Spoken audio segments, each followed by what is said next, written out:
even believe it. I'm so excited right now. It is Tuesday, July 24th, 2012. My co-host for the day, our Lives Coast to Coast co-host for a day winner, Michael Buckley. We did it. We said it. Backstage is the most exciting moment of my life. And I feel like this is our first date. We're like the Bachelorette. We're having our first date on TV. That's what we were saying backstage. It's so weird to be dating and our first date is happening in front of all of these strangers. And last week was so cryptic. It was like 30 seconds, 60 seconds, bam. We have not even interacted properly. Like, this is really it. Nice to meet you. Thank you for having me. It's nice to have you. I love your show. I love your audience. Thank you, Gelman. This is the best fun ever. So thank you for having me. Thank you. I feel like you're cut out for this. I hope so. I hope so. I feel I've been training my whole life for this. Everyone's like, are you nervous? I'm like, no, I got this. Well, you have YouTube shows that you do on the web, right? I've been a full-time YouTuber since 2008. I was actually one of the first people doing that, and now there are thousands of us, so it's crazy. I don't leave my house. I have a green screen. And so you earn a living doing that? I do, and when I started doing that, there were like 20, and now there were thousands. There's a YouTube partnership program, so it's awesome. It's crazy. I know to talk about it. I'm very lucky. It's been a nice life, but this is like cherry on top. I feel like, Gelman, I'm not sure why we even leave the house. If we can do this from a green screen in bed, why? I mean, I would never get out of bed. I would just be doing the web show from my bed. And I don't ever wear pants, so I wore pants today. And also, I have 2 suits. Everyone's like, what are you going to wear? I'm like, I have 2 suits. You've seen them both. I wear flip-flops and shorts. Like, I tried to look nice and stuff, but just got this suit the other day. I like it. I really like it. But yeah, I'm not really into fashion. I know that's, atypical of my species, but I'm not very into fashion. Don't ever say nothing. I literally don't even know how to tie a tie. But anyway. You did a great job. Whoever tied your tie for you. Thank you. Did an outstanding job. What did you do this weekend? Look at me being all proper. Get right to it. Yeah. How was your weekend? Because you were not here. I had sort of an extraordinary weekend. I picked up my daughter in Maine from camp. She was at sleepaway camp for 3.5 weeks, which we realized that in our household, 99% of the conversation and sound in general is generated by Lola. So the house has been deathly silent for 3.5 weeks, and we really couldn't wait to get her home. And they have this great thing at camp where they have the swim. They show you how your daughters have mastered the art of swimming and life-saving and all this. They capsize boats, and they show you how they save each other, and it's an excellent thing. That sounds dangerous. Right, well, it's really good. Did she capsize the boat, or was she a saver? She was doing a swim. She was doing actually the swim challenge. So she was just showing me how she would save somebody who was drowning. Got it. Then it's time for the parents' swim. And we're getting ready to get into the water, and at visiting day, we discovered a thrilling new visitor, and I shot a little video of it. I thought you'd like to see the thrilling new visitor. Yes. Take a look. Everybody in. Oh, no. What is that? I don't know. Is it poisonous? Do we think it's poisonous? Yeah, I'm following it. Right. Get over here. Look in the water. What is going on here? Isn't it sort of spellbound by him? That is insane. I didn't want to get in the water after that. Well, you just turned what was the best moment of my life to the worst moment of my life. And last week on the show, you said, what are you afraid of? And I said, nothing. Because I don't want to put bad things out to the universe that I'm afraid of, because I read The Secret and all good things. And I got off, and I said, I'm terrified of snakes. I don't want to say that, because then people will send me snakes in the mail, and I will attract snakes to my life, and now look what you've gone and done. Do you remember? You brought a clip of a snake. I will never get over that. We had that conversation. Yeah, you brought a clip of a snake. I said, I'm afraid of snakes too, and I feel like snakes find me wherever I go. Well, now they found millions of people. Thanks, Kelly Ripa. But how did she enjoy being away for 3 weeks, or was she traumatized, or couldn't wait to come home? No, she's like, see you later, bye. Mwah.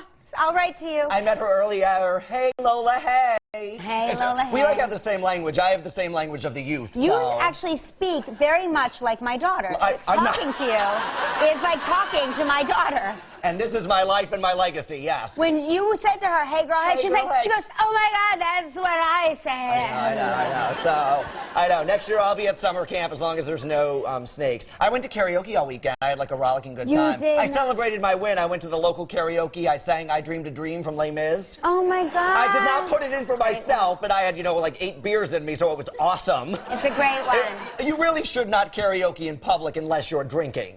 Oh, agree? No, agree. everybody can agree. My husband's like, don't talk, you drink a lot. You have 2 beers, no drinking. No, but I think you have to, I mean, at least I have to be drinking to karaoke. Or the words, I can't find the words. My go-to song, of course, as we know, is Rocket Man.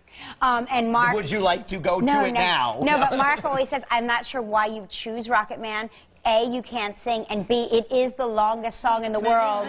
Especially when Elton John is not singing it. He's not supportive. Someone put on for me, I went the second night, yes, I went 2 nights in a row, and after the I Dreamed a Dream debacle, the guy said, you got to go up-tempo. I'm like, agree. And so they put on Copacabana for me, which is a song that, you know, the crowd can get into, and it doesn't, her name was Lola. Lola's the theme of the day. That's how we named our daughter. So I was singing, getting the crowd going. It seemed to be going well, and then suddenly on the screen it said, 54 break instrumental something. So I'm like, 54 beats of nothing, so I just had to go like this. That's when I would have... For 54 beats. It was horrifying. By the time it came back, I was like, it's got to... I like Dreaming a Dream better than Copacabana. See, if you had me there, I would have, during the 54 beats, shown my snake video. There was a girl whose top kept falling down who insisted on being near me, and she was having too much fun. So she had a top that fell down? Yeah, you know at a wedding when a woman wears a dress like that and she keeps going like this, she spent the entire night like, I'm like, you're at karaoke on Cape Cod, pull it together. You know, you don't need to be, I don't know, where I live, it's, in New York, you all look nice and glamorous. You watch The Real Housewives of OC, it's like, you look nice. Where I live, you have no occasion to look like this. So whenever I see these women walking down the street, I'm like, where are you going? Like, we live, you should not wear that top where we live, no offense. Shout out to the people where I live, see you tonight. So we have lots of news this weekend. It was a big news event. There was so much going on. Yes. You saw the front page of everything. Well, of course, we should definitely mention, I mean, it's so horrible. It just gets worse and worse. The news out of Colorado with this man that we can only assume has to have suffered some sort of horrific mental collapse, and it's one of those things where I have 3 kids, and they were also excited to go see this movie, and you know, you try to shield them from as much of the news as possible, but things like this get out, they hear it everywhere, and you know, I just feel like families and people have enough to worry about with this sort of thing ever coming into anybody's lives ever. You know, it's a family thing. You go to the movies, you have a good time, and we should never have to worry about this kind of a tragedy. And it can't be said enough. It has been said again and again, but it cannot be said enough that our thoughts and prayers are with every single solitary family member and anybody affected by this, and all of the people that are just affected by this in terms of psychologically and it's just so sad. It's so tragic, and you hate to bring everybody down this morning, but you have to mention it because it's an unimaginable tragedy to me. Because, like I said, it's like what we love to do is once in a while we'll take the kids to the movies and we'll sit there and you know, you have a great time. You don't ever think, nobody ever conceives of like that happening. Right. And I agree, and you can't even process it, so it's hard to even want to. You can't even process it, so don't try and just, you know, all we can do is think and pray and hope that, yeah, the families are doing okay. I was watching on the news over the weekend, and they were telling you, like, what to do in case of an emergent, you know, they're like, well, people need to be vigilant, and they need to, when they go into a movie theater. I just don't want to think that way in my life. I know, like, it's horrible. I know that maybe that makes me sound foolish, but I don't typically plan for that sort of thing ever happening. You know, and you can't live your life like that. Right. So aware that those things happen, and our thoughts and prayers. There was another big story this week, the Penn State thing. I mean, talk about major news, and I mean, how do you guys feel? Was it the appropriate punishment? No, okay, no. So, I mean, it's interesting because people, do you think it should have been worse or that shouldn't have been that harsh? not that harsh. Yeah, the reaction seems to be mostly from the people are saying, well, we have a disagreement in the crowd. I feel like it's the type of thing that, well, they're going to fight at the commercial break.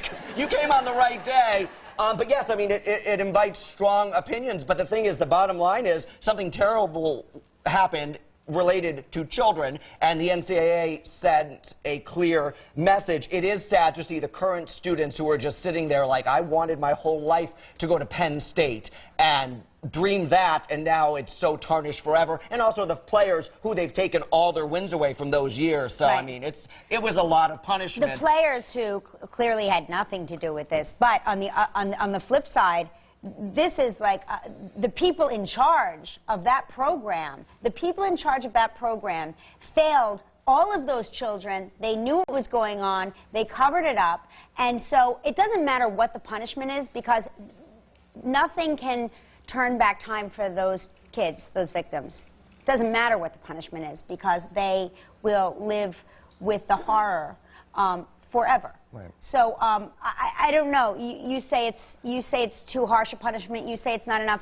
I say there are monsters out there, and everybody has to get on board and protect the children. Or what do you have? Then you're like a bunch of animals. I agree. We actually have some exciting news if you are a lamb or a gigantic Mariah Carey fan. As oh my gosh! Mariah Carey will be the judge on American Idol. Very How do you feel? Love it. Excited about that. I mean, that's a no-brainer. Even though I did throw my hat into the ring, I have to say... And they would have been lucky to have your hat. Your hat. If you're going to replace Jennifer Lopez, it has to be with a star of, like, a magnitude of Mariah Carey. It has to be. I mean, there's just no other way you can do it. And it's good for her. I mean, J-Lo, it was great for her career. She gets all these commercials now. People are buying her music now. Mariah just announced she has a new single, Triumphant, I can speak, coming out. And she's working on a new album. So the best platform in the world for Mariah Carey is to go sit there every week in front of 20 million people and be semi-coherent, you know. Right. I don't know, have you seen her on HSN? No. Oh my God, this is amazing. I mean, let's roll that clip. On HSN, she sells everything. She sells, you know, bags and bedazzled jeans, and she's home shopping. She has all these products. She's talking.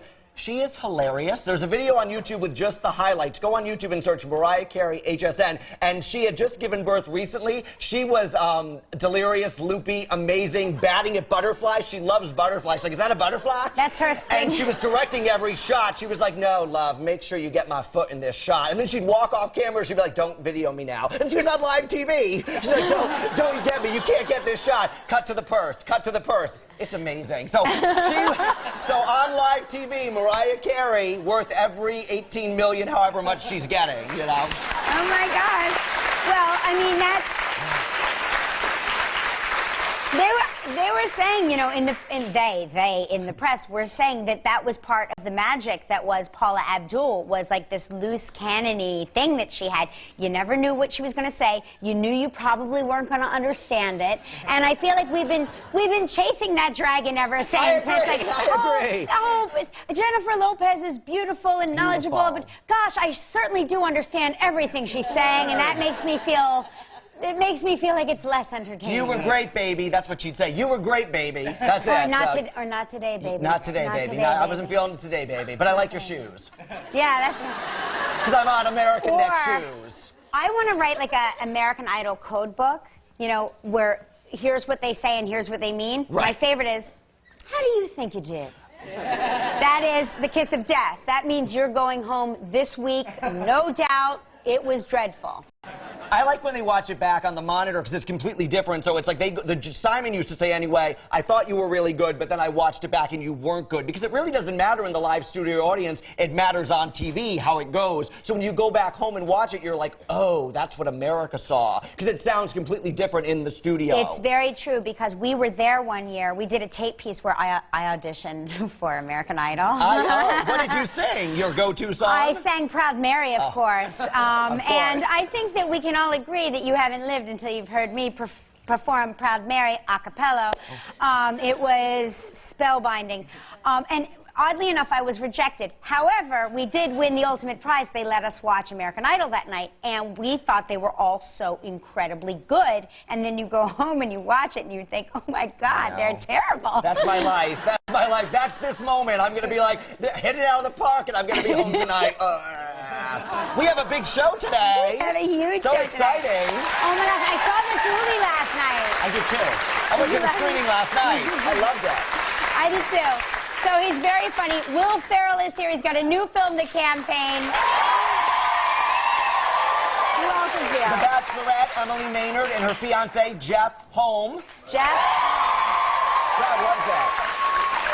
Jeff with one F. Jeff with one F. We'll have to ask him where the other F went. Yes. I wonder what it all I don't means.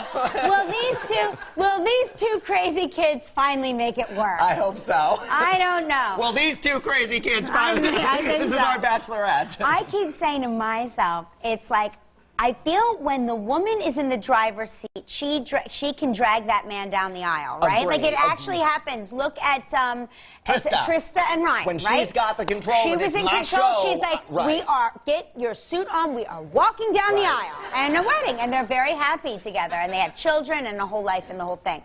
So if anybody was going to make it work, I would say it would be these two.